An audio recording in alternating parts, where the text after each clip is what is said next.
Good afternoon. Or not.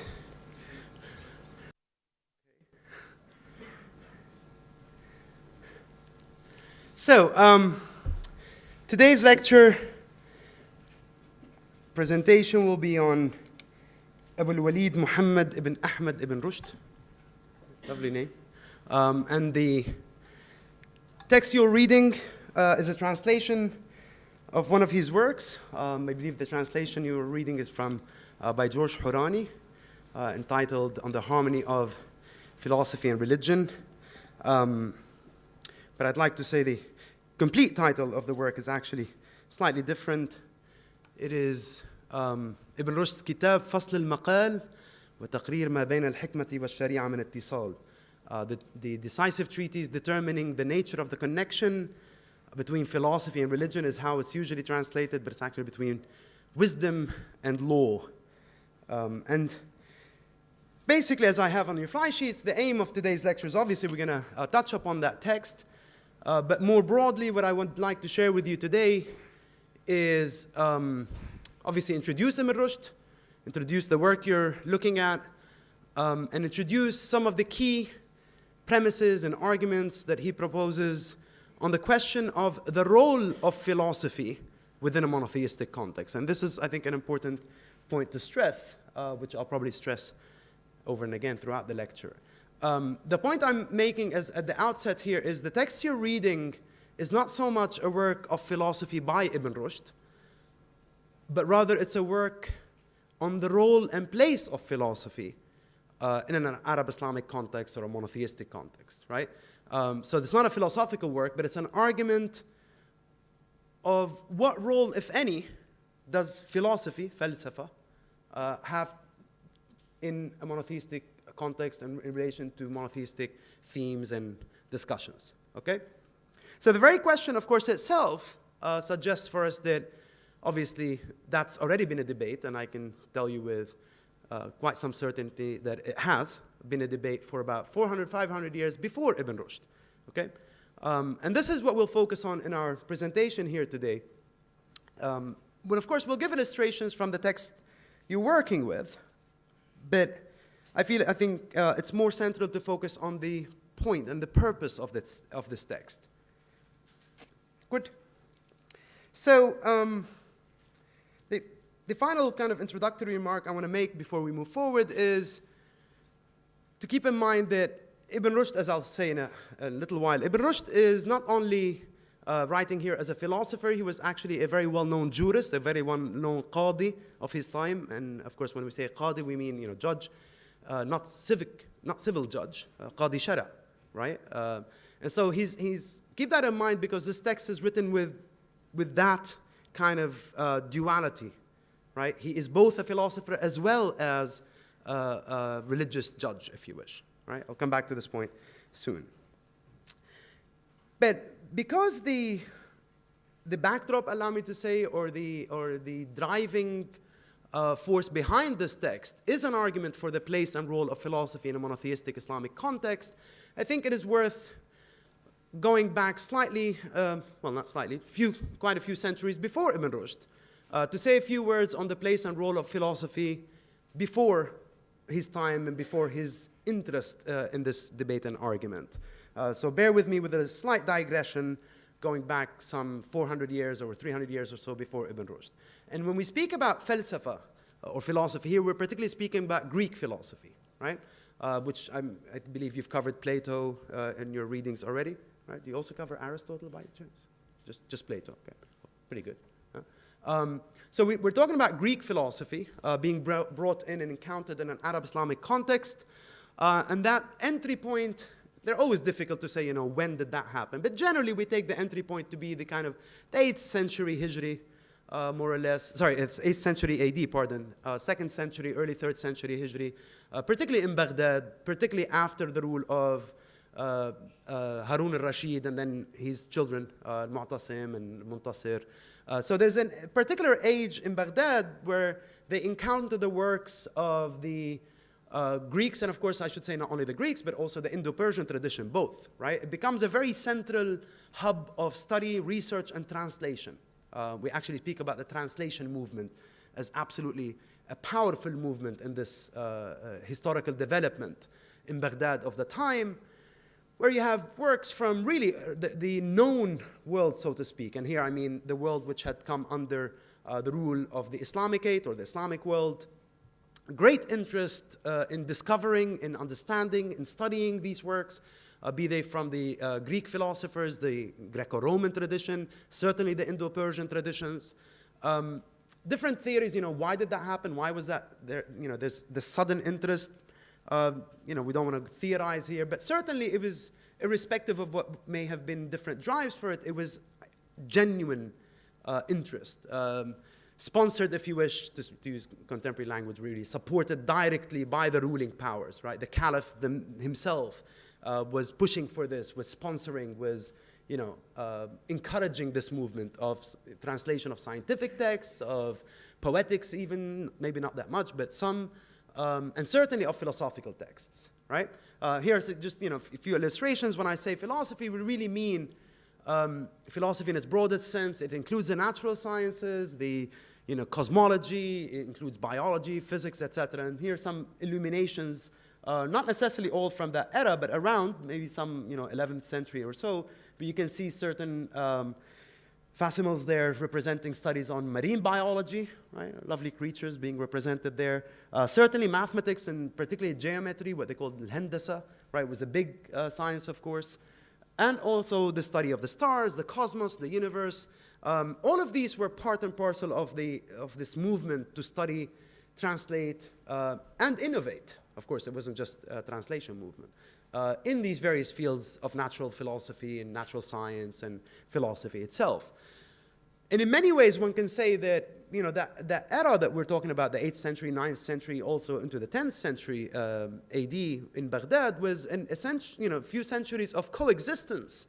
In fact, supported coexistence between the rational sciences, the philosophical sciences, and, if you wish, the religious sciences. This was certainly reflected, for instance, in the predominance of the Mu'tazila school of Kalam for a while, for instance, the Mu'tazila being usually associated more with the rational kind of approaches. I'm not saying philosophy, I'm saying the rational kind of approaches in the sense that they allow and they encourage the use of reason.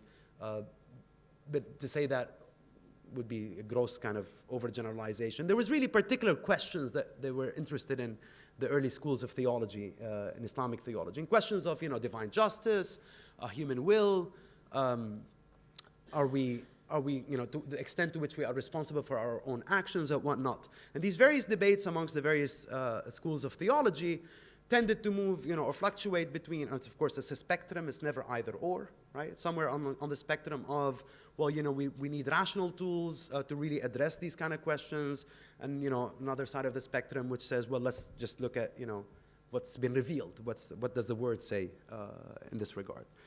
But all in all, it was a very productive age, very kind of both in translation and writing, in philosophy, in science.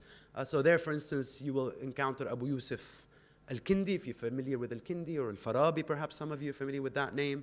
Ibn Sina, certainly, Abu Bakr al-Razi, right? So medicine was on the rise, because when we think al-Razi and we think Ibn Sina, we normally think medicine, of course, as well as philosophy. But of course, none of this was, at that time, seen as, the opposition in any sense. There was, the philosophical schools and the philosophical practitioners, al-mutafalsifun, they used to say, not in the negative sense, we say, but, mutfalsif. But they were also men of faith and religion, of course, right?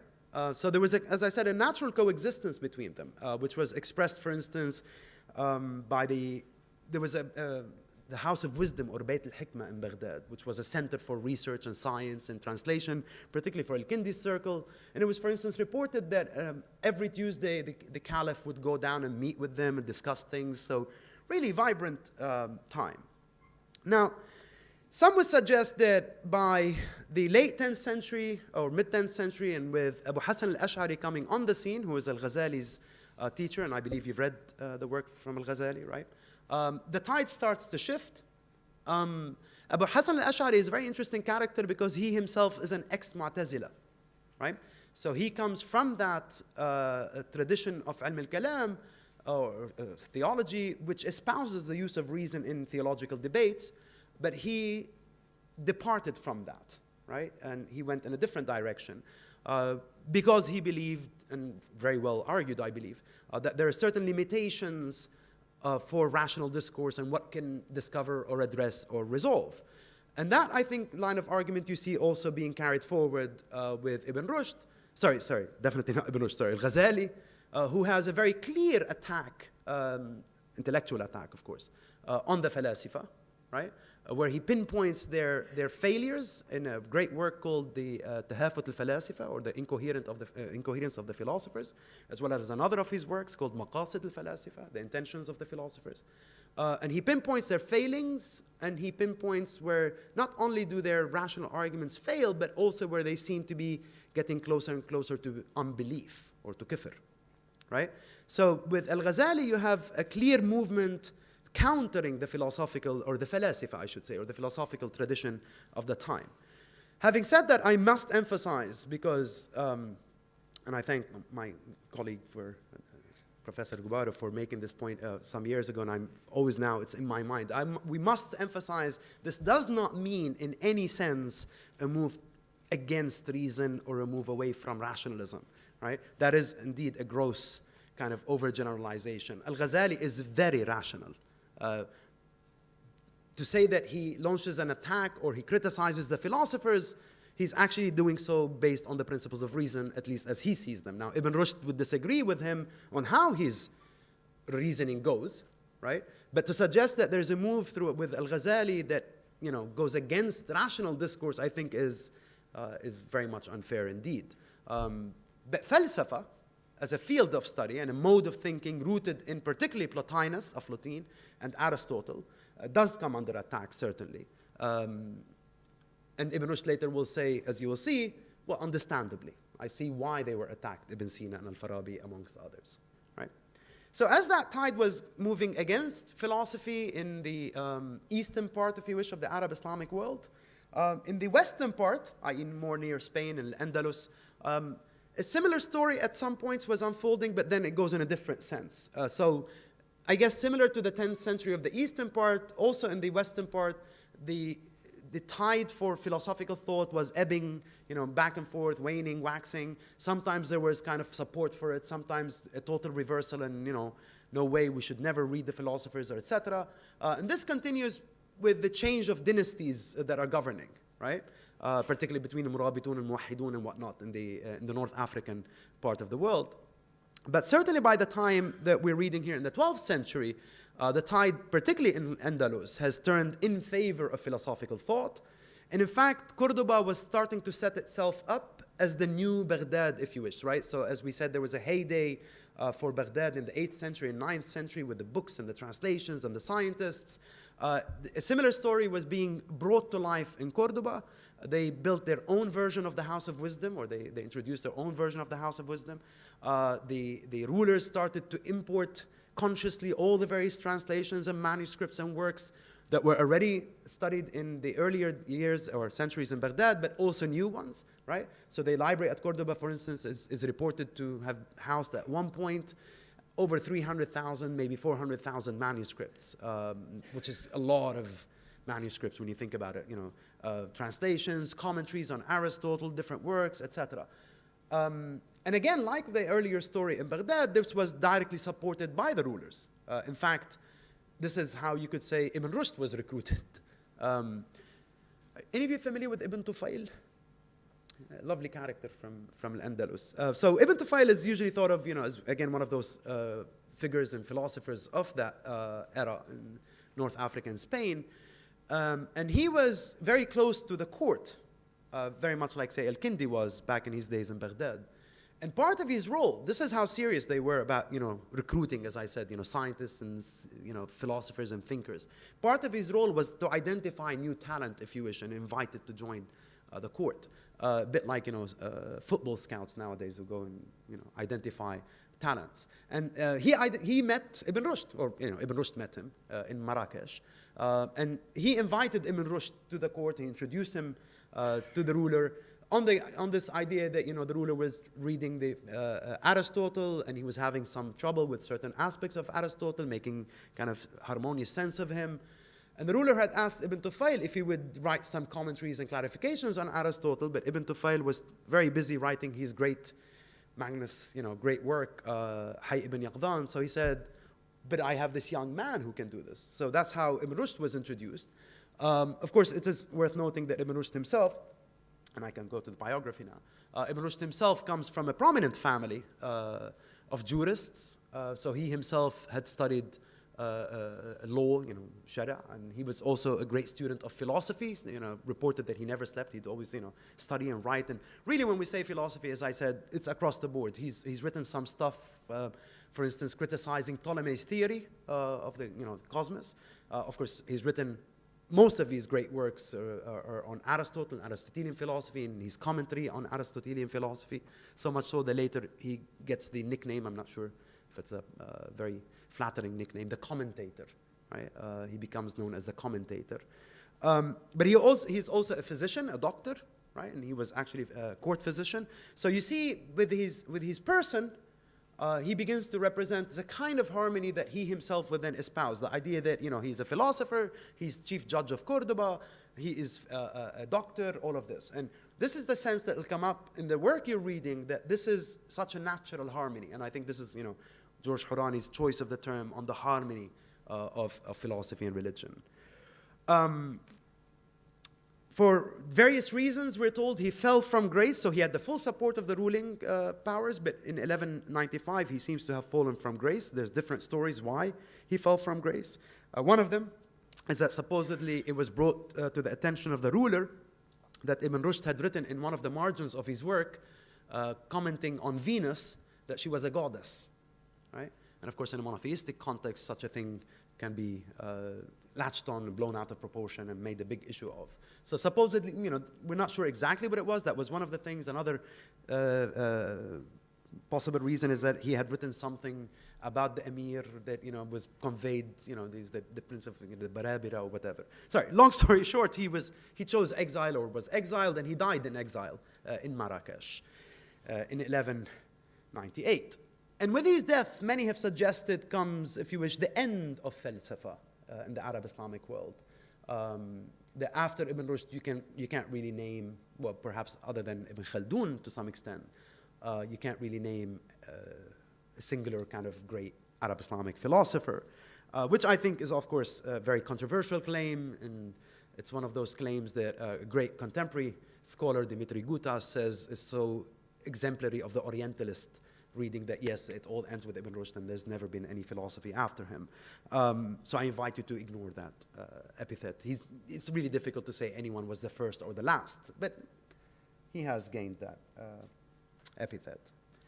So with that background in mind, and particularly the background on the place and role of philosophy prior to Ibn Rushd, I ask you to keep all of this in mind, as well as the fact that he was a jurist, a very, very well-recognized chief judge, Qadi Qudat, right? And keep that in mind as you approach the text you're reading, because essentially that's how he's writing it, right? He's writing it with all of this in the back of his mind, the various,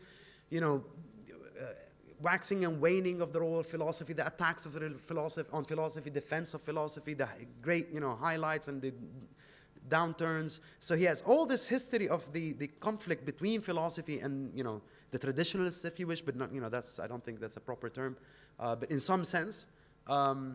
And he also is speaking or writing here not only as a philosopher. In fact, I find in this work he writes less as a philosopher and more as a qadi. And this leads him to present the case here, which is very well captured in the title. As I said, this is for him the decisive treatise, Kitab Fasl al-Maqal, on the nature of the connection between hikmah wa sharia, between philosophy and religion, right? And you'll see he writes it really impassioned. There's a lot that's weighing on him as he's writing this. Not because he feels that philosophy as such needs to be defended, not because, Philosopher, if we don't defend philosophy, I won't. Because, as you will see, for Ibn Rushd, a defense of philosophy is essentially a defense of religion. Please keep this in mind, right? He's not simply, and as you'll see, he won't defend the falasifa. He's not defending the philosophers. And he will say, look, I understand Ibn Sina and Al-Farabi, yes, they did some, I don't know, they reached conclusions I personally wouldn't agree with. But that's them, that's not philosophy. right? And so essentially, as you'll see, his defense of philosophy comes down to being a defense of the proper, what he takes to be the proper understanding of revelation, right? Okay.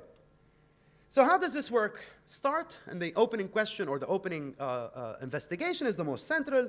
He launches with the following statement, the Arabic "idha" here translated as if. And of course, that has the sense of a hypothetical, but it also has the sense of given that, right? So if, given that, if the activity of philosophy is nothing more than study of existing beings and reflection upon them as indications of the artisan, and if the law has encouraged and urged reflection on beings, then it is clear that what this name signifies, i.e. philosophy, is either obligatory or recommended by law. So what's the basic line of reasoning here? And this is why I'm saying he's approaching this not as a philosopher, but as a qadi. He's saying, look, the whole discussion here rests on a basic premise, a basic point. Is philosophy and the study of philosophy something which is from the point of the law? And whenever you see the word law in this text, it's religious law, sharia, yeah? The perspective of the law, is philosophy and the study of philosophy something that is forbidden, allowed, or obliged? Right? And that's the question he sets himself. Because if it's forbidden, done. If we can show that the religious law forbids the study of philosophy, then okay, end of story. Right? What he wants to show, of course, is not that. He says, if one looks at the activity of philosophy as nothing more than the study of existing beings and reflection upon them as indications of the artisan, and if one understands that the law has encouraged and urged reflection upon beings, then the law, religious law, has therefore either obliged us or at least recommended us to study philosophy. Right? So essentially, we're going to start with the second question here, or the second point. Because I don't know if you realize, this is two premises and a conclusion. This is a very, very basic, simple form of deductive reasoning, right? So the second premise says, or is a question of, has the law really encouraged and urged reflection on being? Has religious law urged us, perhaps even commanded us, to reflect upon being? Anyone want to take a yes or no answer to that one? It's a 50-50 chance, yes or no? Yes. For Ibn Rushd, this is no hesitation. It's an absolute yes. And not because he says so. Of course not. Because the law, the word of God says so. Right? And he gives a couple of examples. He says, the Lord says, God says, reflect, you have vision. God also says, in the Quran, i.e., have they not studied the kingdom of the heavens and the earth and whatever things God has created? And of course, you can mention many other examples, verses, ayat from the Quran that will support this, says Ibn Rushd. Right? Essentially, the word of God, revelation, has numerous times asked us, either encouraged us or obliged us, as you'll see the difference, to reflect upon being, to study, what God has created and His creation and how the heavens and the earth and whatnot. Right? Now, the first one says Ibn Rushd as an example of command.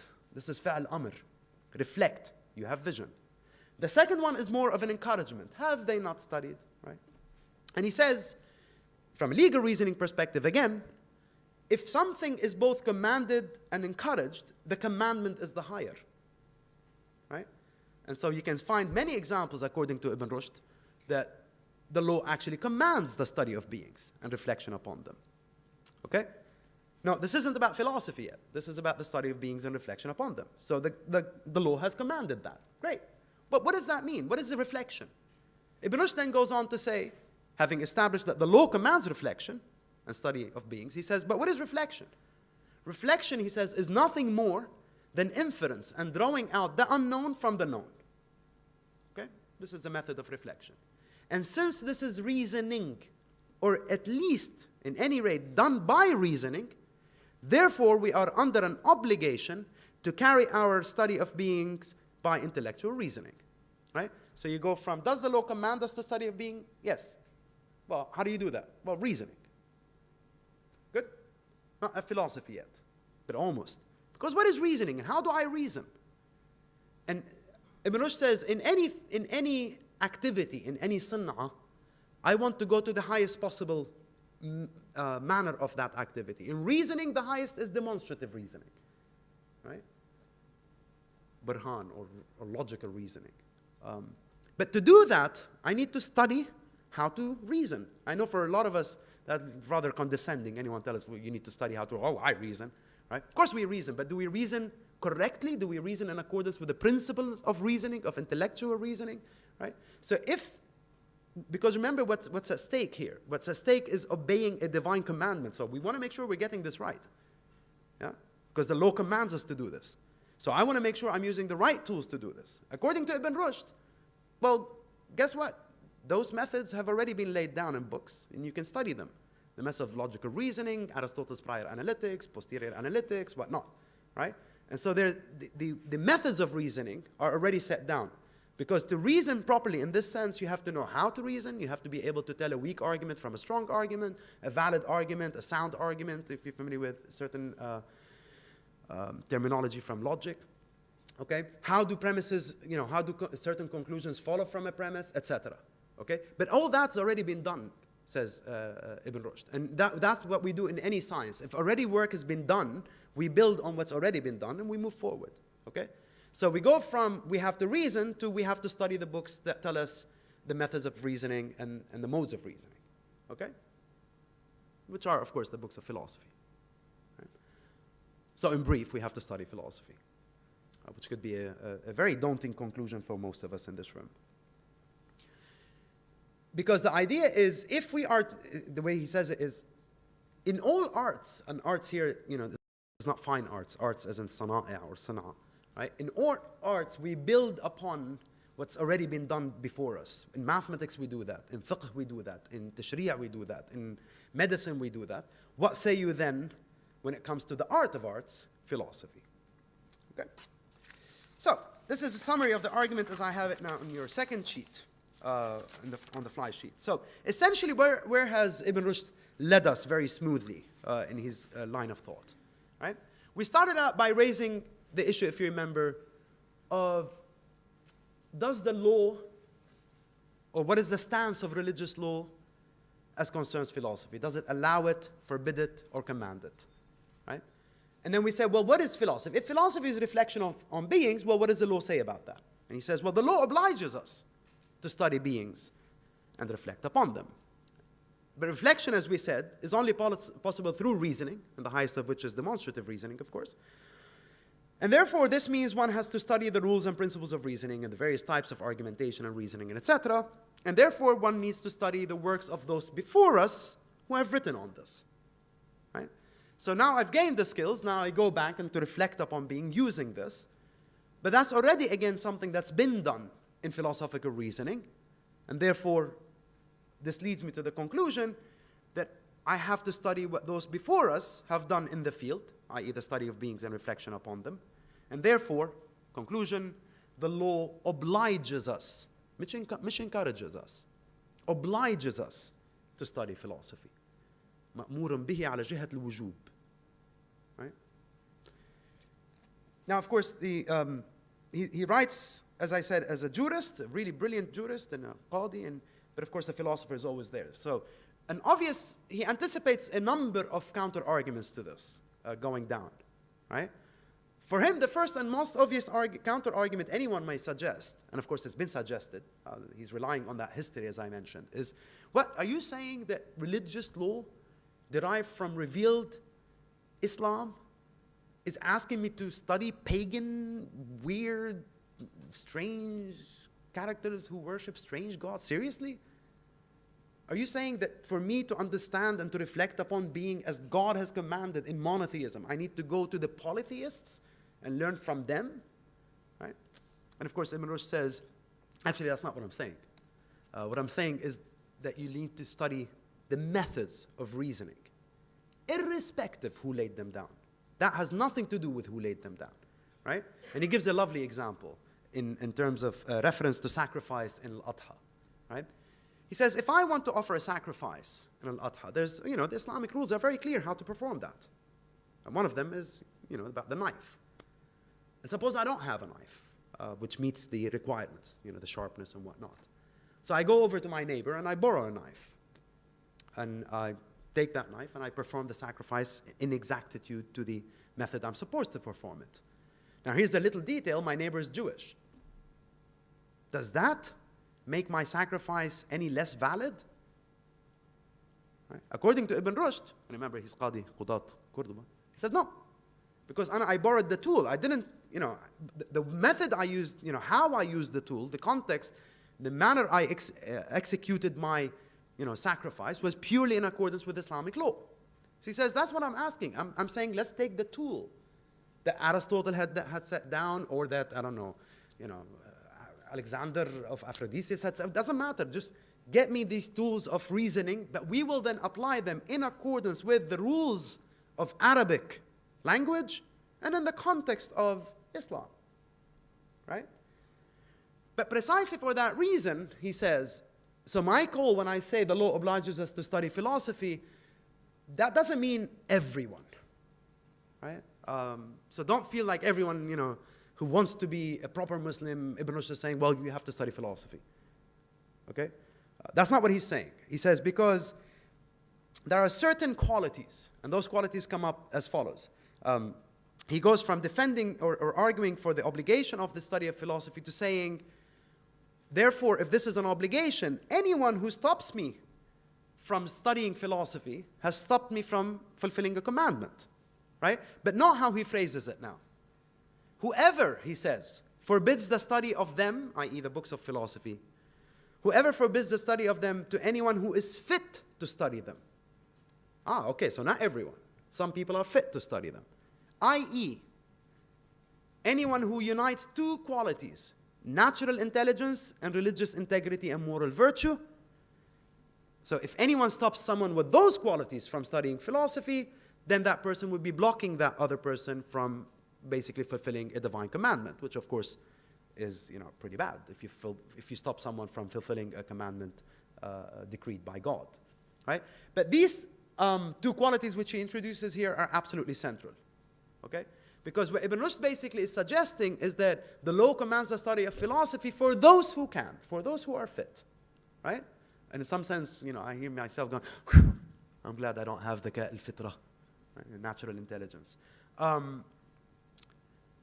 This, however, has another kind of, you can cringe and say, what? If this is a commandment by God, are you saying that, only some people will be able to do this? After saying how important it is, or at least he will say how important the study of philosophy is. Is that fair, Ibn Rushd? Some people have the qualities and some people don't. He says, but it's not me. That's not me. I'm simply working from the word of God again. Right? See his references? They're not Aristotle. He says, he doesn't say, but Aristotle says. He doesn't say, but Plato says. His references are constantly revelation because, as I said, he's writing here not as a philosopher as such. Yes, he's writing on philosophy, on the role of philosophy, but my sense is he's more writing as a judge rather than a philosopher. And he says, there's a clear verse in the Quran that says, summon to the way of your Lord, by wisdom and by good preaching, and debate with them in the most effective manner. According to Ibn Rushd, this verse clearly suggests that there are three ways to call people to faith, or to assent, or to tasdeeq. Right? One is wisdom, the second is good preaching, and the third is debate.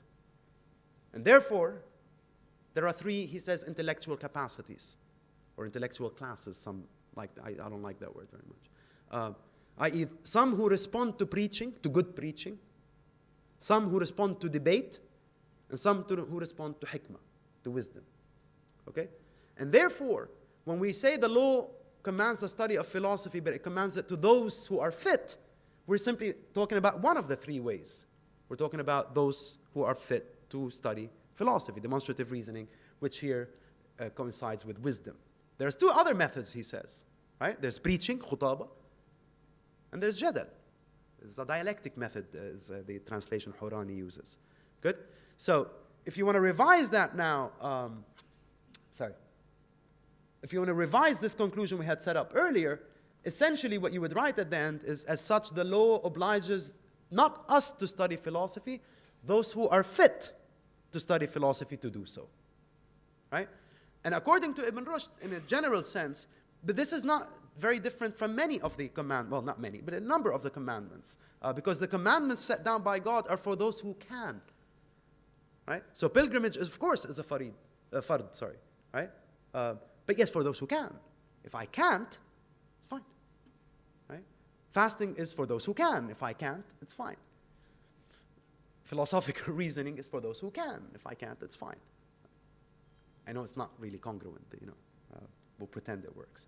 So from there, as we said, he is concluded from his reasoning, both as a judge but also as someone who is fully immersed, of course, in philosophy, that the law commands the study of philosophy, and there are those who have these qualities, right? And essentially, it is really just them who need to study philosophy. What that leads to is then another, if you wish, conclusion comes out of this, is that if different people arrive at tasdeeq, at assent through different paths, wisdom or preaching or the dialectical method, Ibn Rushd clearly says, therefore, the right method should be used with the right persons. And therefore, if somebody, for instance, of the rhetorical classes, he says, the Cordoba, comes up to a philosopher and says, I've been thinking about this, what do you think? The philosopher should not actually, or the person who's attained demonstrative reasoning should not actually give them the demonstrative answer. And simply perhaps say, Allahu A'lam, I don't know. Right? Because what worries us here, says Ibn Rushd, is that using the wrong kind of discourse, the wrong language, with the wrong person will lead them astray, yes. And this is part of his critique now, not vis-a-vis al-Ghazali, but actually the philosophers, Ibn Sina al-Farabi.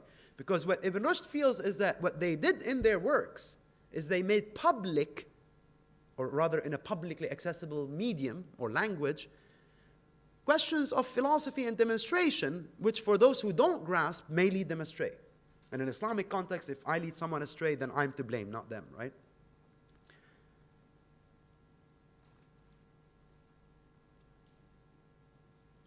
Even though, of course, this is definitely rooted in the part of the second part of your work, that it's not because demonstrative study leads to conclusion different from those which are presented in Scripture, but because they're stated differently. Or the methods of argument, well, one is the method of argument, the other is not, right? And so, for instance, you have verses, as Ibn Rushd suggests, you have verses in Scripture that seem to contradict, or rather, you have conclusions from the philosophers that seem to contradict what the Scriptures are saying, but in fact, if one were to interpret the Scriptures, and the word interpret is really, the Arabic is ta'wil, right? To go back to the awwal, to go back to the inner meaning of the language, you will find that there's no contradiction between what the philosophers are concluding logically and what Scripture is revealing, right? However, that, because, as he says, once I interpret a verse, what I need to do is first give up its literal meaning and then seek out its true meaning. And that's why, as we said at the beginning, philosophy is so important towards the understanding of revelation.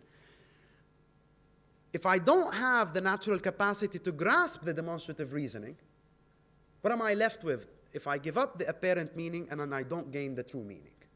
I'm left with nothing, right? And that's why for him it's dangerous. It can lead people astray if we put down before them these demonstrative, arguments in a more public language, right? Because we're basically saying, in a nutshell, to put it briefly, we're basically saying, oh, no, don't take that verse literally. That's not exactly what it means.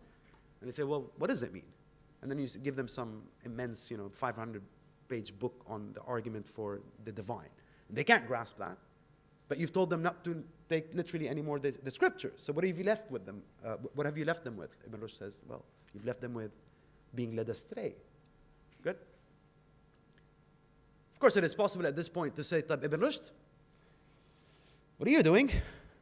Here we are.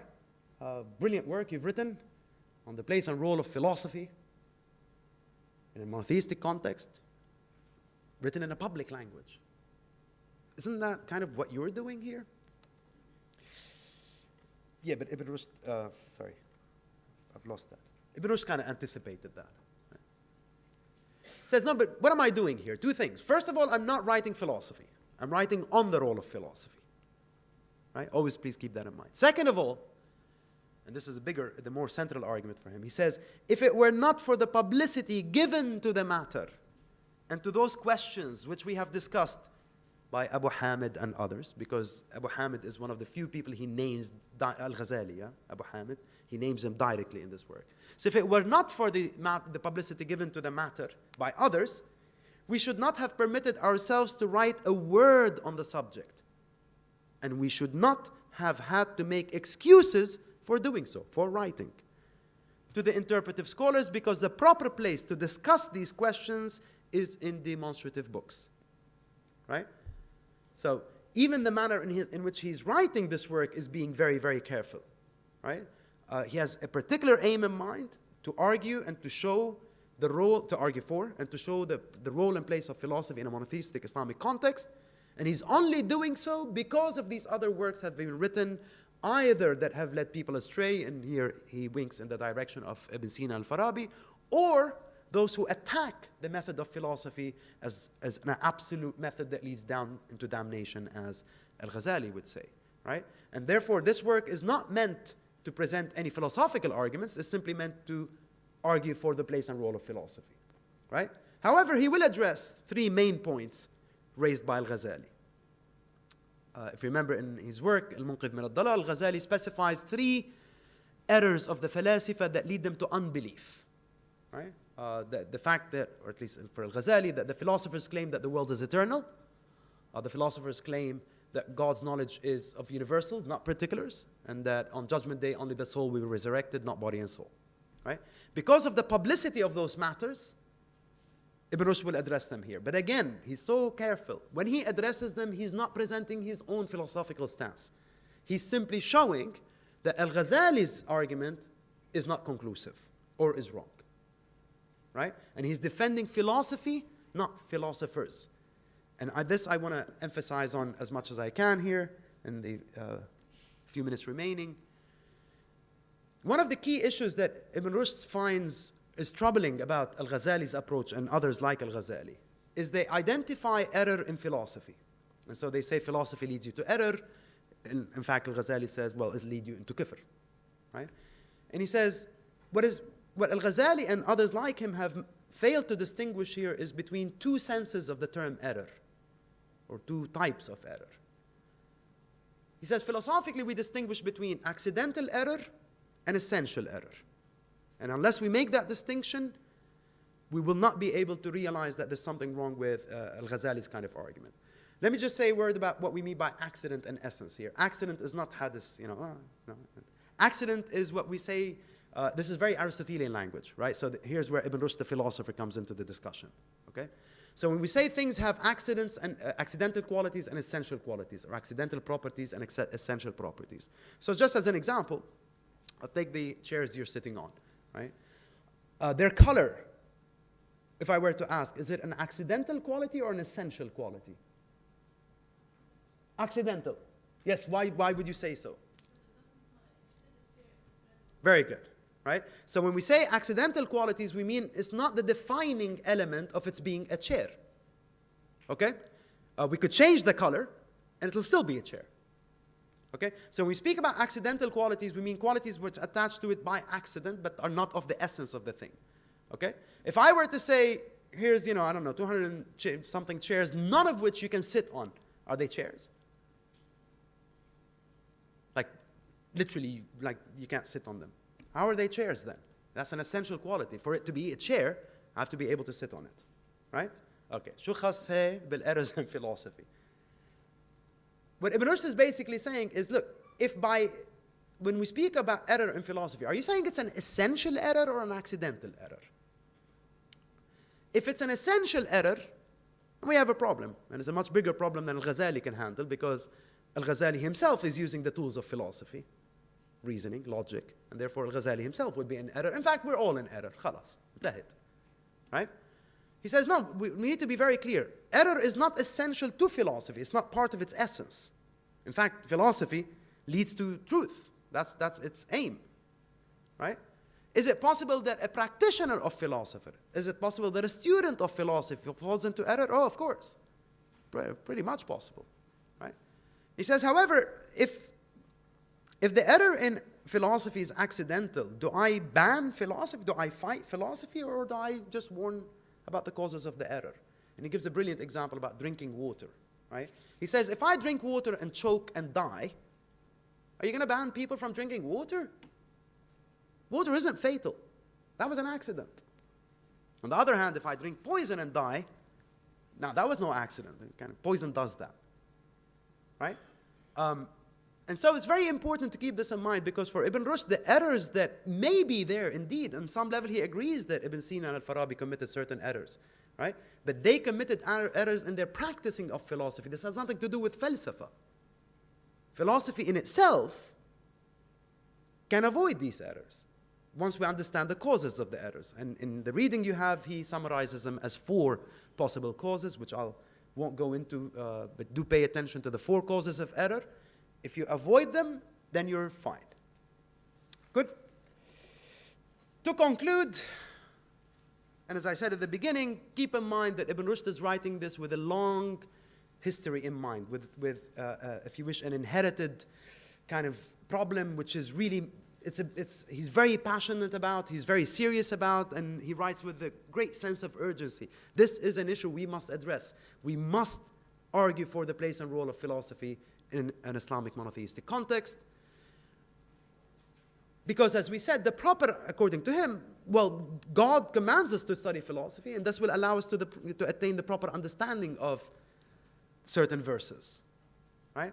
And therefore he concludes with this, and this is where you can see this tone of passion and urgency. He concludes by saying, our soul is in the utmost sorrow and pain by reason of the evil fancies and perverted beliefs which have infiltrated religion, and particularly such afflictions as have happened to it at the hands of people who claim an affinity with philosophy.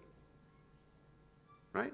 There's a lot of damage that's been done to religion by people who claim affinity to philosophy. Injuries from people related to philosophy are the severest to religion.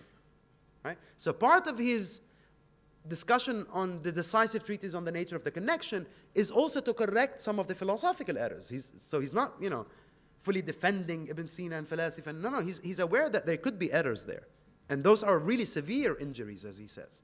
But that's one part of the story. The other part of the story, he says, it, i.e. religion, has also been hurt by a host of ignorant friends who claim an affinity with it. These are the sects which exist within it. Right?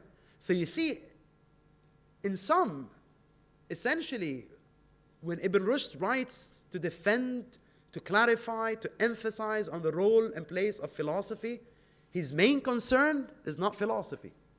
His main concern is religion, right? And to correct the possible injuries done to it. Yes, please.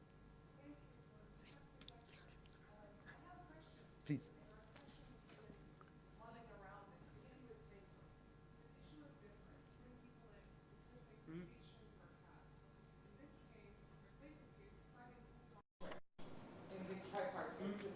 In this case, deciding who has natural intelligence and more, who makes that decision? Who qualifies?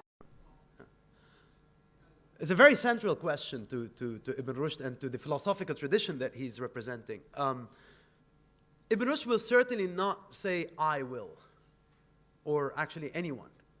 It's more of an internal recognition and an internal exercise, which harks back a bit to Al-Farabi, and he's working, at least on that point in that tradition, the idea that, the soul yearns, right? The word that Al-Farabi uses is beautiful, yashtaq. Yeah? So the soul yearns towards the knowledge of the true nature of things, which is a knowledge attained through demonstrative reasoning. But not everyone.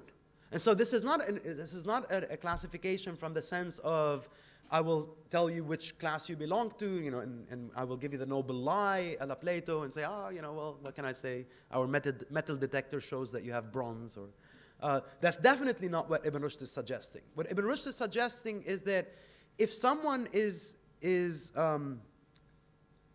on this path of the actualization of the intellect, right, to go, to these higher or further levels, they will certainly approach, because one of the most important things is to have a good teacher, he says, and to properly understand the book. So they will seek, certainly.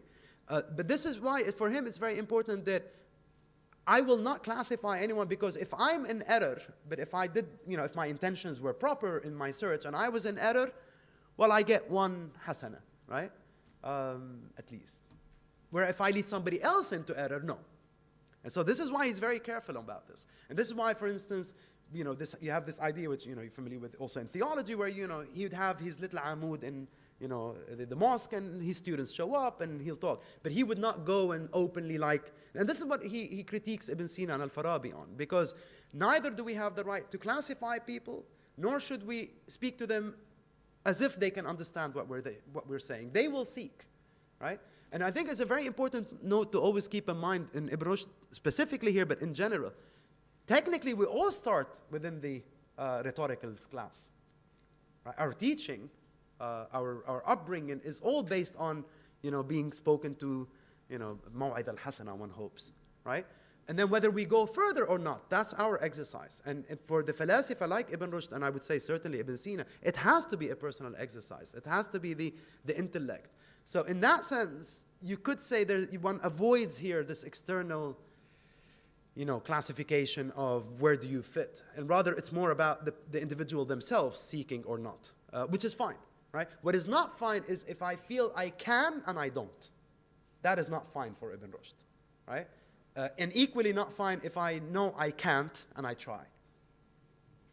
I hope that, yeah. All right. Thank you.